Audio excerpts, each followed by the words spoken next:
The meeting room fell silent as I walked in, all eyes fixed on the woman they'd once shunned.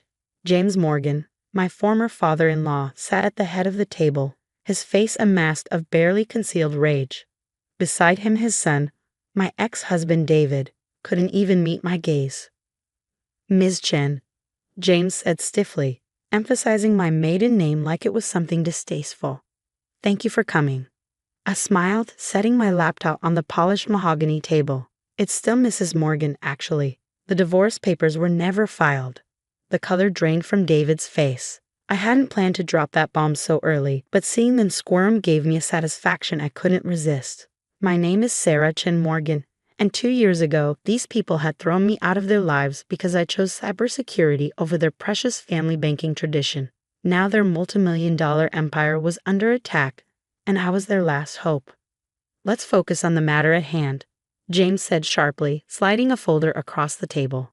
"Our systems were breached last week. The hackers are threatening to release sensitive client data unless we pay $20 million within 48 hours. I picked up the folder, though I already knew its contents. I've been monitoring the situation since it began. Not that they needed to know that.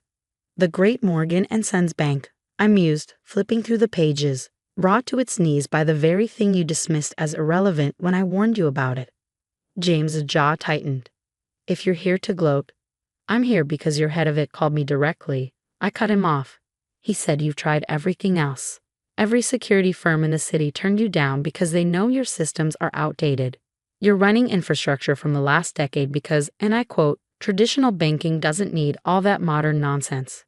David shifted uncomfortably in his chair. "Sarah, please, this isn't the time." "When is the time, David?" I asked, meeting his eyes for the first time. "When you stood silent while your father threw me out? When you chose your trust fund over our marriage? Or maybe now, when everything's falling apart?" 2 years earlier, this same room had witnessed a very different scene. I'd just completed my master's in cybersecurity, turning down a prestigious position at Morgan & Sons to accept a role at a leading tech firm. The betrayal, as James saw it, was unforgivable. "No Morgan has ever worked outside this bank," he shouted, pacing the room like a caged animal. "For 4 generations, we've built this legacy, and you want to throw it all away to play with computers." I tried to explain the importance of modern security measures, how the banking world was changing, but James Morgan didn't listen to women who challenged his authority, not even his daughter-in-law. "Either you take your rightful place in this bank," he declared, "or you're no longer welcome in this family." I looked at David then, hoping he'd finally stand up to his father. But he just stared at his shoes, shoulders slumped in familiar defeat. So I'd walked out, leaving behind their outdated ideas and suffocating traditions. I built my own consulting firm, gained a reputation as one of the best in the field. And now here they were, desperate for the very expertise they'd mocked. "The hack is sophisticated," I said, returning to the present, "but not impossible to trace. I can help you, but I have conditions." James leaned back, his expression wary. "What conditions?" I opened my laptop, typing quickly. "First, you'll implement every security measure I recommend, without argument. Second, you'll create a dedicated cybersecurity division with a proper budget. And third," I paused, savoring the moment, "you'll make a public announcement acknowledging the breach and my role in resolving it." "Absolutely not," James exploded. "We've never admitted to any security failures. The Morgan reputation is about to be destroyed anyway," I finished. "In 47 hours, every account number, every transaction, every dirty little secret will be public. Your choice." The silence that followed was deafening. James's face had turned an alarming shade of red, while David looked like he might be sick. "There's one more thing," I added, pulling up a series of emails on my screen. "Something interesting I found while examining the hack. Would you like to see who had access to your systems the night before the breach?" David's head snapped up, real fear in his eyes now. He knew exactly what I'd found. The late-night login, the disabled security protocols, the convenient gaps in the firewall, all traced back to one executive access code. His code. "We should discuss this privately," he said quickly, standing up. But I was done with their secrets, their backroom deals, their carefully maintained facades. "Sit down, David," I said quietly. It's time everyone knew exactly what kind of legacy your father has built. The projector hummed to life as I connected my laptop. David's access logs appeared on the screen, damning in their clarity. On Tuesday night at 11:43 p.m., I said, addressing the stunned board members, someone using executive code N7249 disabled the main firewall. 3 minutes later, they accessed the secure client database. By midnight, the backup systems were compromised. I turned to David.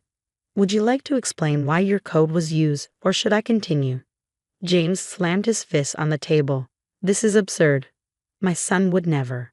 Your son has been embezzling from Morgan and Sons for the past year. I cut in, switching to a new slide. Small amounts at first, carefully hidden in transaction fees. But lately he's gotten bolder. Haven't you, David? The room erupted in whispers as I displayed the evidence: transaction records, offshore accounts, falsified audits. David had been busy since I'd left, though not in ways his father would approve. You've been watching us, David said, his voice barely above a whisper. All this time. I nodded. Did you really think I'd walk away completely? I built half these systems. I know every backdoor, every vulnerability, including the ones you exploited. Why? James demanded, turning on his son. We gave you everything. David laughed, a hollow sound that echoed through the room. Everything except a choice. Did you ever ask what I wanted, Dad? If I wanted to spend my life trapped in this mausoleum of tradition. I watched my ex-husband carefully. The perfect Morgan hair was crumbling before our eyes, years of resentment spilling out. The hack, one of the board members, spoke up. Was it you? David shook his head. No, I made it possible. They approached me months ago.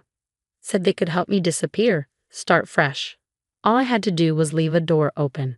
You fool, James hissed. You've destroyed everything we've built. You destroyed it, David shot back. With your rigid rules, your impossible standards. Sarah was right about modernizing, about the security risks, but you wouldn't listen. You never listen. I cleared my throat. As fascinating as this family therapy session is, we're running out of time. The hackers don't care about your drama. They want their money, or everything goes public in. I checked my watch, 46 hours. James seemed to deflate, suddenly looking every bit his 65 years. Can you stop them? Yes, I said simply.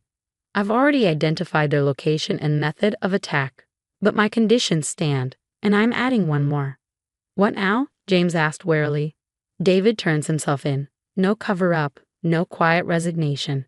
The authorities need to know exactly what happened. David stood up so fast his chair toppled backward. You can't be serious. Sarah, please, we were married. Doesn't that mean anything? I met his gaze steadily. It meant everything. That's why I waited 2 years to find the right moment. To show your father exactly what happens when he values his precious legacy over people. You planned this? James said slowly, realization dawning. You knew about David's activities all along. You waited until we were desperate. I learned from the best, I replied coldly. Isn't that what Morgans do?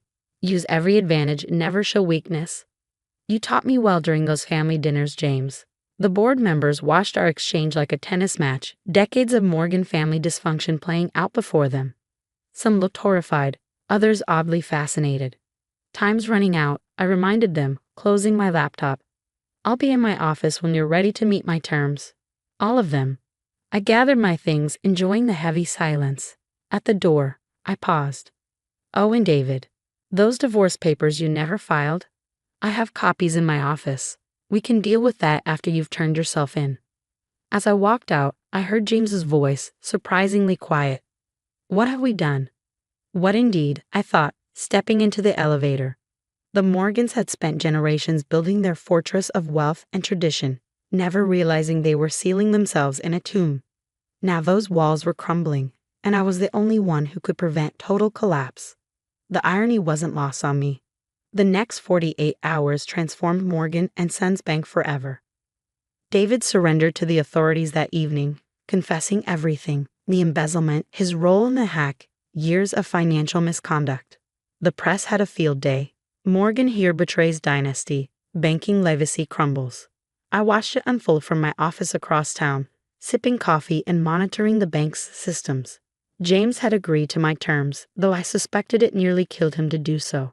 A team of my best engineers was already upgrading their security infrastructure, dragging Morgan and Sons into the modern era whether they liked it or not. You're really not going to tell them, are you? Grace asked, perched on the edge of my desk. My best friend and business partner had been with me through everything, helping orchestrate what the media was calling the biggest banking scandal of the decade. I shook my head, pulling up the final piece of code on my screen. They don't need to know that you were the hacker all along, that there never was a $20 million ransom. She laughed softly. Sarah, you practically performed surgery on their entire system, exposed years of corruption, and they think you're their savior. Sometimes the best revenge isn't about destroying your enemies, I said, thinking of all those family dinners where I'd been treated like an outsider. It's about making them thank you for saving them from themselves. The truth was elegantly simple. There had been no external hackers. I'd spent 2 years monitoring the bank systems, watching David's crimes accumulate, waiting for the perfect moment. When he'd grown sloppy enough, I created a sophisticated trail of breadcrumbs leading to phantom attackers. The ransom demand was theater designed to force the Morgans' hands. My phone buzzed, James Morgan's number. Sarah, he said when I answered, his voice rough. The board meeting just ended. They've voted me out. Effective immediately. I leaned back in my chair, savoring the moment. I'm sorry to hear that. No, you're not, he sighed heavily. You're probably delighted. Just like you planned. I didn't plan your downfall, James. You and David did that yourselves. I just made sure the truth came out. There was a long pause. The truth, he repeated bitterly. Do you know what the board wants now? They want you to take over as head of security, a permanent position, direct report to the new CEO. Now it was my turn to pause. This wasn't part of my plan. They're impressed with how you handled the crisis, he continued. Said it's time for new blood, modern perspectives. Everything you tried to tell us 2 years ago. I thought about the irony, the position they'd once denied me, now being offered freely. But I had built something of my own now, something that didn't require their approval or acceptance. Thank them for the offer, I said carefully, but I'll have to decline. My consulting firm keeps me quite busy. Of course it does, James replied, and I heard something new in his voice. Respect, maybe, or resignation. You never needed us, did you? Not really? No, I agreed. But you needed me, you just couldn't admit it. After we hung up, I sat in silence for a moment, thinking about legacy. The Morgans had been so focused on preserving their traditional banking dynasty that they failed to see the world changing around them. Their rigid adherence to the past had created the perfect conditions for their own undoing. A week later, I filed the divorce papers myself. David, facing multiple federal charges, signed them without argument. As I walked out of the courthouse, legally free of the Morgan name, I felt lighter somehow.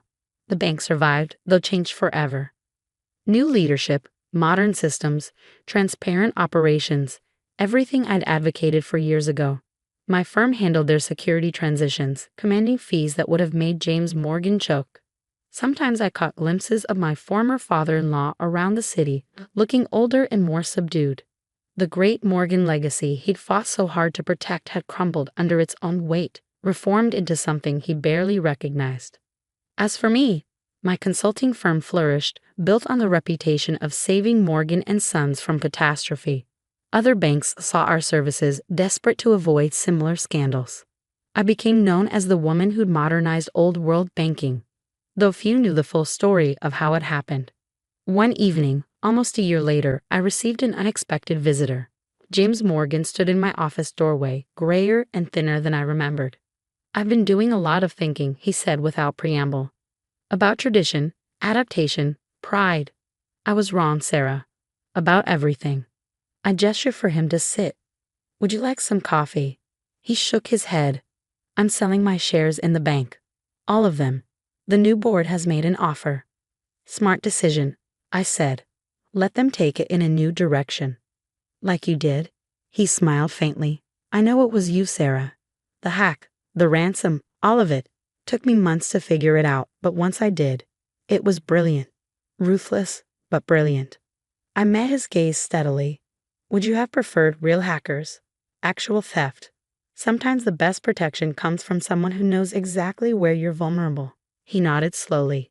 You found our weakness, not in the systems, but in our pride, our refusal to change. He stood up, straightening his jacket. I just wanted you to know. I understand now. What you were trying to tell us all along. As he turned to leave, I called after him. James, thank you. For what?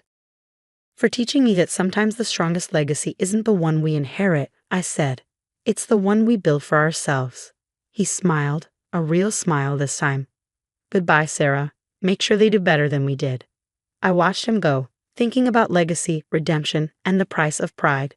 The Morgans had wanted to preserve their dynasty at all costs, never realizing that true strength comes from being willing to tear everything down and build something better from the ruins. In the end, that was my real revenge, not destroying their legacy, but transforming it into something worthy of survival. Something that would last long after the old guard had faded away.